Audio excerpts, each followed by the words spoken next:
From B Media Production, this is B Podcasting. Engage your audience with podcasts. Hi and welcome to episode 13. I'm Nick Schildberger. This episode we hear from the National Content Solutions Manager at Macquarie Media, Andrew Sidwell. My key takeout is that it sits in an ecosystem and you've got to be smart around the strategy of why you're doing it. What comes next after they listen to the podcast? What action do you want them to take? What emotion do you want them to feel? And then how are you going to promote it? What comes before it? How are they going to discover it? That's Andrew Sidwell a little later.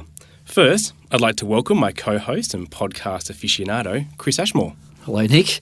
Peter Letts and I have tickets for OzPod 2017 in Sydney this week. It's even bigger than last year's, which is saying something, I think. And for those of you who don't know who Peter Letts is, he's our Director of Audio on the other side of the screen here. That's great. I'm sad that I can't go, but I'll be on holidays, so make sure you enjoy it for me. And for those of you who don't know what Chris is talking about, can you remind us? Yes, I can. It's the major Australian podcast conference hosted by the ABC at their Ultimo headquarters. Now, the organisations are spending a lot of energy, a lot of money from the public purse in creating podcasts, and this event in these early days of podcasting it's a chance for all of us in the industry to meet each other, to learn new things from each other and to collaborate on the very latest developments in podcasting. It's great. This year, it'll host 34 speakers and panellists, and we've had a few of them on B Podcasting this year, including James Cridland, who was on episode 1. Looking forward to his talk. It was amazing last year. Sharon Taylor of Omni Studio was on episode 6, and flying out from the United States is Nick Qua, who was on episode 2. So a star-studded lineup. Can't wait. Just a couple more sleeps. So now to our guest for today. You spoke with Andrew Sidwell, who's the National Content Solutions Manager at Macquarie Media. Yes, Macquarie Media, formerly the Macquarie Radio Network, which owns radio stations all over the country, including 2GB in Sydney and 3AW in Melbourne. For a couple of years now, it's turned its efforts to branded podcasts, and we've heard a bit about them with Decoding Genius for GE and The Road Next Travelled, hosted by Ray Martin for Colonial First State. Before we get to that interview with Andrew, it's worth mentioning that Andrew refers to some recurring themes and topics that we've discussed in this podcast in quite a lot of detail recently. So if you're a first-time listener, I suggest you go back to at least our last 2 episodes where we talked with Joanne Wu from GE about their Decoding Genius podcast. That was episode 11. And episode 12, just our last episode, we chatted with journalist and broadcaster Peter Gearin, which also a lot of what he said is relevant to today's interview. Shortly, we'll hear Andrew touch on topics that are highly relevant to brands that are looking at using branded podcasts as part of their marketing strategy. Of particular interest is what Andrew says about podcasting being part of an overall content strategy. Starting with a content audit, and he, like others on previous episodes, also mentioned having an audio strategy. And those are words that we just weren't hearing a few months ago. Well, that's right. The media landscape is changing so much with how people are listening to content. In fact, the first question I ask Andrew is, how has the consumption of audio changed? And this is what he said. Not only have commute times got longer, but also our attention spans have got shorter because we've got such a plethora of infotainment and information kind of content that can stimulate us. And so we're kind of jumping out into the next new thing and, what is that? And so from a listening habits point of view, yeah, of course they've changed. It's like, for us, real-time broadcast is still the number A game, but we understand that we have to be in these other spaces and other times and, with these other stories for our audience when they're there. And Rich, our head of digital here, was telling me that we shifted to podcast repurposing of shows back in 2002. So obviously the audience have been educated for time displacement kind of listening, but really now, thanks to the smartphone in our pocket, we can kind of tune in wherever we want, whenever we want, and expect whatever mood we're in to have that thing there in our ears or in our eyes at that moment. Well, you're creating an increasing number of branded podcasts. The Road Next Travelled, hosted by Ray Martin for Colonial First State, was one of the first, I believe. If we look at that in particular, how did the idea for that podcast come about? And how happy was Colonial with the series? Oh, this is a story, this one. This goes back to 2015.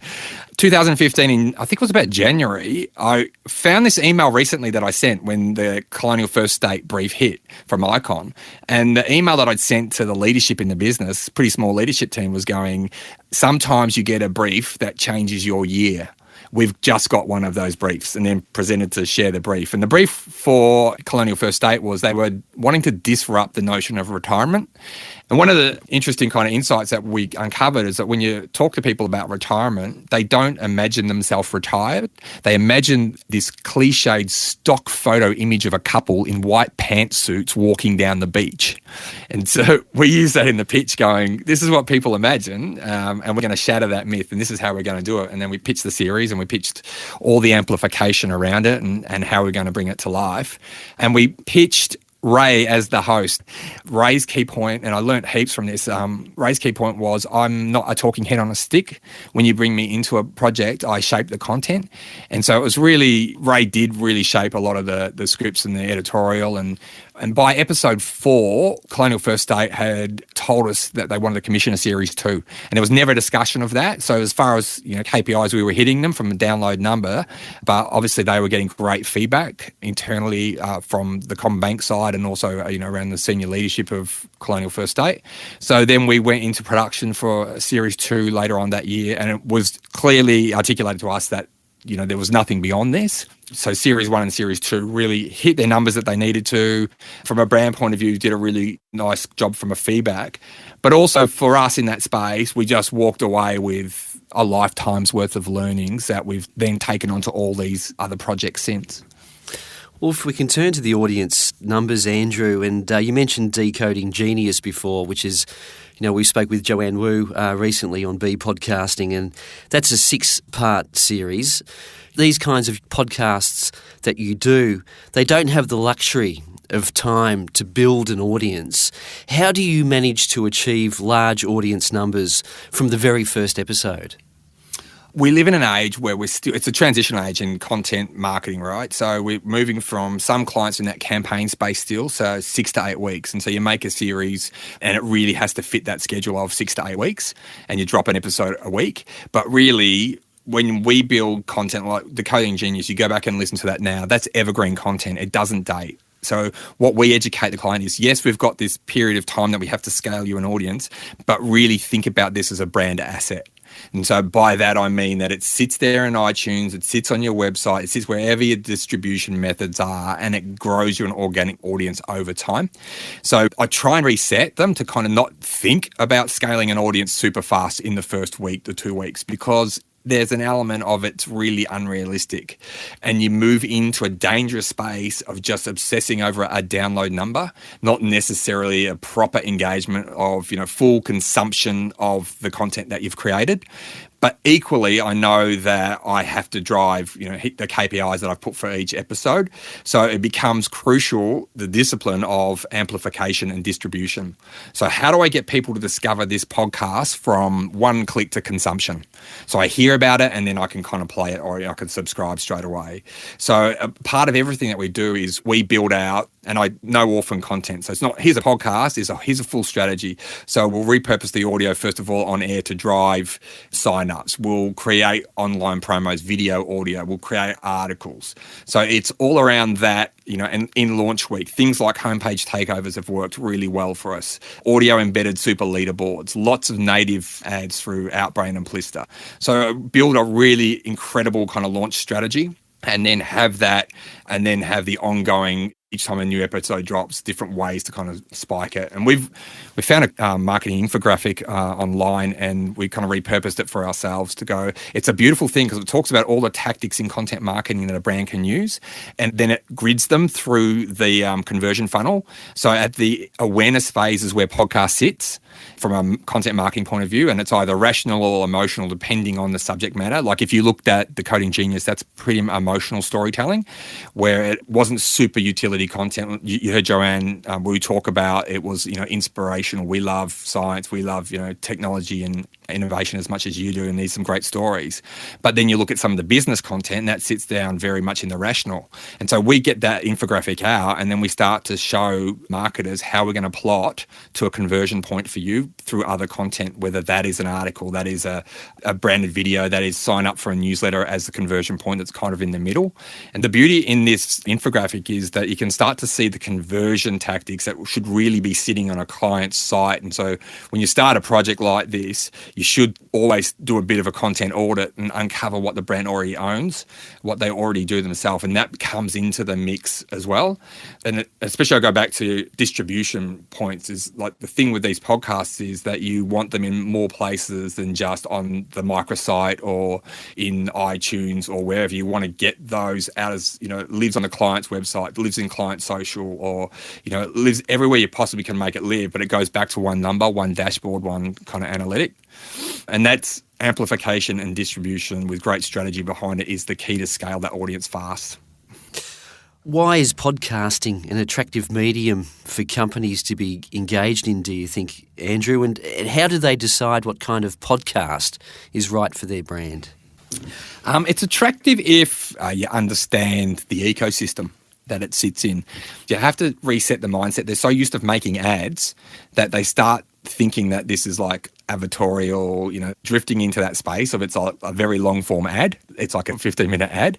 And so what you have to educate them is going, no, your brand is a character in these stories that we're going to tell. It may come in and play a part. It may not, like GE, it may sit in the background and kind of sit in the intros and the outros. So from a brand point of view, it's just a really interesting way to kind of engage an audience. But equally, I don't think it's for everyone. Really, the crucial thing is about you've got to have an appetite. You've also got to have an appetite to be open that we're going to ask you to do things differently than you have done in your past when you've made kind of brand communications before. So you've got to, it's not necessarily scripted. It's free-flowing interviews where they could zag off in a different direction. We have the luxury of kind of post-production. But from a brand point of view, it just allows them to have a different conversation with the consumer and then present themselves. Now, how is podcasting, do you think, developing as an industry in Australia? I mean, we see it here growing incredibly even the last few months, but where is it heading, do you think? I don't see it as podcasting as an industry. So for me, because I'm heavily in that brand space, so I see it as a content marketing tactic in that ecosystem. And I think it's obviously only growing. And part of that is, I guess, also that I know I said we're more and more distracted, but I think listening to a podcast is a great way to kind of tune out all the noise and the busyness of the world kind of, around you. But look, I see it as it's very junior at the moment, and it needs to, part of what we need to do, and I think the change in iOS 11 about consumption analytics, we have to get really smart and be really transparent about numbers. So I think for a brand's point of view, it's not just a download number or kind of a consumption number. We have to get better at setting probably objectives for what a job of a podcast is. And I think the fact that we are so early in this space, the people that you're interviewing in this series are the ones that are out there getting learns and getting lessons and trying to push it forward, like the Corey Laytons from Whooshka, and the Josh Barts. We're still figuring out what success looks like in this space. And I think we all have a responsibility to kind of go, it plays a really interesting part in your marketing mix. These are the things that we've learnt that it can do for a brand, and we're still learning these things. And I think part of that is having the ability to have more open conversations about the objectives that some of the work that we've done hits, whereas a lot of this is tied up with confidentiality. So I make podcasts with brands. I don't really go out and talk about the numbers that they hit. I can only talk about some of the KPIs and the objectives. And you asked me, a question was Colonial First State a success? And I can say, well, by renewing a second series, yes. So if it's an industry, then we have to create an open kind of forum of what we're learning, what's working, and try our best to get the ego out of it. Not people to be kind of hijacking that my platform or my way is the right way. Just create that really great communal knowledge pool of, what works for brands, what doesn't work for brands. And I've had ones that have failed, and I can't talk about which ones they are, but I can tell you the lessons that I learnt in those failing, and I try and bring that to the next project that I work on. But, things like where you don't put enough rigor around the talent and coaching and understanding the talent, and you get somebody on who just wants to talk in press release answers, bullet points. And there's no story there, right? And I think there's something like 300,000 plus podcasts in iTunes. And, we can be contributing to the ones that no one really listens to. And I think if we all work together better, and these initiatives like, that you're doing with this podcast really help us get those learned and really apply them back to the work faster than we possibly can. But my key takeout is that it sits in an ecosystem, and you've got to be smart around the strategy of why you're doing it. What comes next after they listen to the podcast? What action do you want them to take? What emotion do you want them to feel? And then how are you going to promote it? What comes before it? How are they going to discover it? That was Andrew Sidwell. Andrew mentioned that we're still quite early in this space of branded podcasting, and well done to Colonial First State with A Road Next Travelled, because they were certainly early adopters. Well, but even now, if you get into podcasting, is still an early adopter. And it shouldn't be the fact that, in 2017, it's all about being in early, because I think soon, maybe, in a couple of years, that everyone will be doing it, just like blogging was way back in the early days. There's a few early adopters, but if you don't have, like Joe Wu said a few episodes ago, if you don't have an audio strategy, then you're not really thinking about how to amplify your message as a company. And just like with Modern Babies, that utility-based content that they've created for their audience, it's something that you can always repurpose into other things, but it's always there on their website and other platforms to bring people in. It's evergreen stuff, so it's good stuff. And a valuable asset for your marketing strategy. That's right. So then why, if that's the case, why do some brands sort of stop podcasting after a shorter series, like Decoding Genius or, Colonial First State? We heard just now that they commissioned the second series, but even before they'd started producing it, they knew that was going to be it. There was going to be no more podcasting at the end of that second season.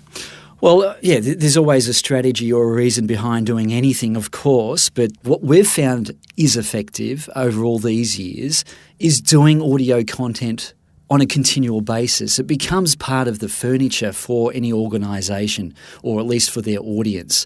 So as an example is the podcast that we do for the Royal Australasian College of Surgeons. Their members expect that every fortnight, and they listen into it. It's a habit for them. And so it's good for the college to be able to provide this asset to their members, and it's good for the sponsors as well to be listened to on a continual basis. Yeah, and they've built an audience which, if they stopped it now, that audience would need somewhere else to go. That's right. Another thing that Andrew brought up was how when it comes to podcasting, a company has to trust in it not being scripted or not being scripted so heavily. People, are becoming so more cynical these days with everything is scripted. We look at politicians and we always complain about how politicians are so scripted. And to go off the cuff a bit, it's maybe playing on dangerous grounds, but it shows there's some sincerity, authenticity about the person who's on the other end of the microphone, that it's unscripted, and it allows the audience to feel that connection than other forms of media. Is that where Andrew was saying the brand should become a character in the story? That's right. At yeah. most. What a great phrase. Yeah, absolutely. It provides a personality to that brand, more so than other platforms. And it comes back to what we were talking about last episode with the difference between journalists writing marketing content and traditional marketers writing content, because in podcasting there can still be a bit of a temptation to over-editorialise brand messages, which, again, something that Andrew highlighted is not necessarily the best way to get their message across. That's right. I think, a journalism kind of angle to podcasting works well because, that's the profession of creating stories and to make it sound interesting. And so it should all be about telling a story. That's how you're going to get engaged with your audience. Absolutely, that's right. Amplification and distribution is an area that Andrew touched on, and definitely an area that I think we need to spend some time exploring in more detail in this series, Chris. But His insights into using podcasts in social media, and in particular the clarification around Facebook being where audiences will discover, not consume, podcasts is worth highlighting. But Chris, can we revisit the launching, amplification and marketing of podcasts in upcoming episodes? Absolutely, yep. I'll find the best people to speak to. Terrific. Well, I think that's about it for episode 13 of Be Podcasting. So that you don't miss out on future episodes, why not subscribe in Apple Podcasts or where you get your podcast? And if you found this valuable, we'd really appreciate you leaving a review. For more about us, you can go to be.com.au or Twitter at BEMediaProd, or drop us a line at info@be.com.au. We've been helping brands of all sizes create audio to communicate their messages for more than 3 decades, and we'd love to discuss working with you.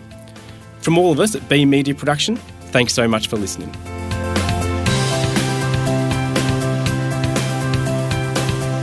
Be Podcasting is produced by the team at Be Media Production.